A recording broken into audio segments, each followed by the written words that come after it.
All right, first remote lesson for General Math A. We're talking about set theory. Hopefully you can see my screen and my face right now.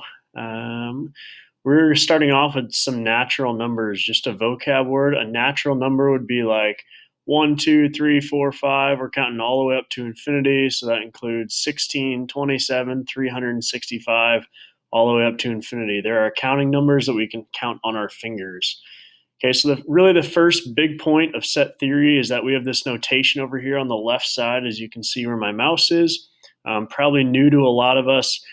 We would read this as x is a natural number. So x is any number in our set. And we're going to get into sets later, but this is just some vocab.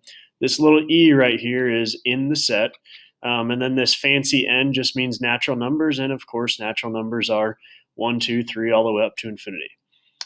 So just some examples. Are these sets well defined? And right now our sets are just imaginary. They're these sentences. A set is a collection of objects. So is the set of all in-person students at IHS, is that well defined? Well, yes. So there's an exact number of students at IHS at a given time. So yes, that set is well defined. We know exactly how many students are at the school.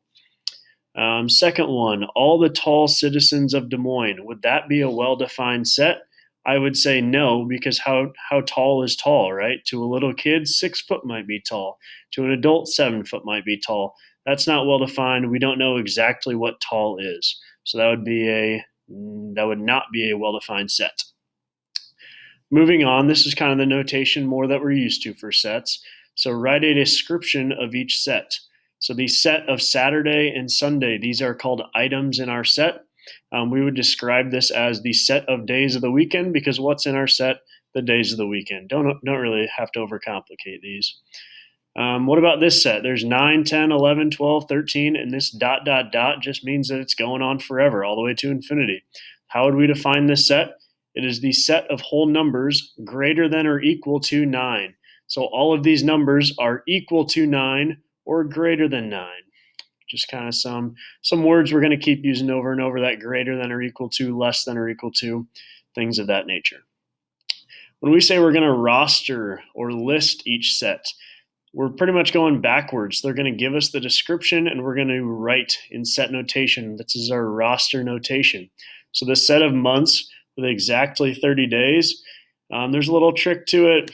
You could kind of take your fist, January, full month. In between your fingers, February, not a full month.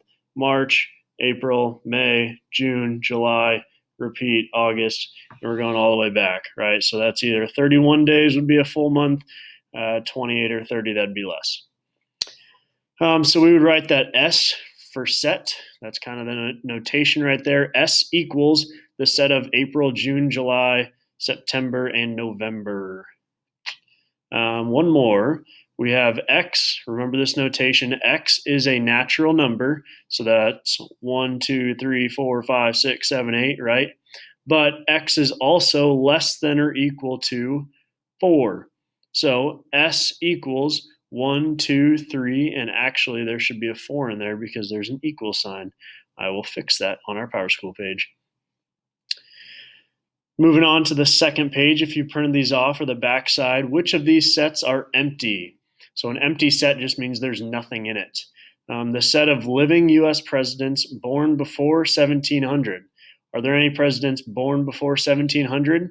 Nope, so there would be no names listed in here, and that set is empty. What about first names of U.S. presidents born before 1700? So there's no president still alive born before 1700, but they all still have first names, right?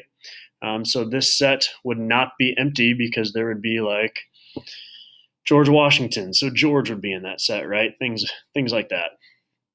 A little true and false section. We're going to read this as, is 6 in the set of 2, 4, 6, 8, and 10? Well, 6 is in this set right here, so yes, that is true. What about here? We have a little new notation right here. 10 is not in, right? That line through the fancy E, that's just not in. So E is the in, the line through it means not in. 1, 2, 3, 4, 5, 6, 7, 8, 9, 10, 11, 12, 13, 14, 15, 16, right? All these dots just mean we're filling it in. We don't want to write it out. Mathematicians are lazy. We want to simplify things. So is 10 not in this set? 10 is in the set, so this statement would be false. Words can kind of get tricky. Make sure you're reading them slow. Finding the cardinal number of each set. Cardinal number just means the number of elements. So what would the cardinal number of this set be? Well, 1, 3, 5, 7, 9, 10, or 9, 11, 13, 15, 17, 19, 21, right? I said 21. That is incorrect. I will fix that. But there would be 11 items in this set. 1, 3, 5, 7, 9, 11, 13, 15, 17, 19, 21. There's 11 items, not 21. Is each set finite or infinite? So finite would be like there's the numbers 1, 2, 3, 4, and 5 in a set. So there's 5 items, right? That's a set number.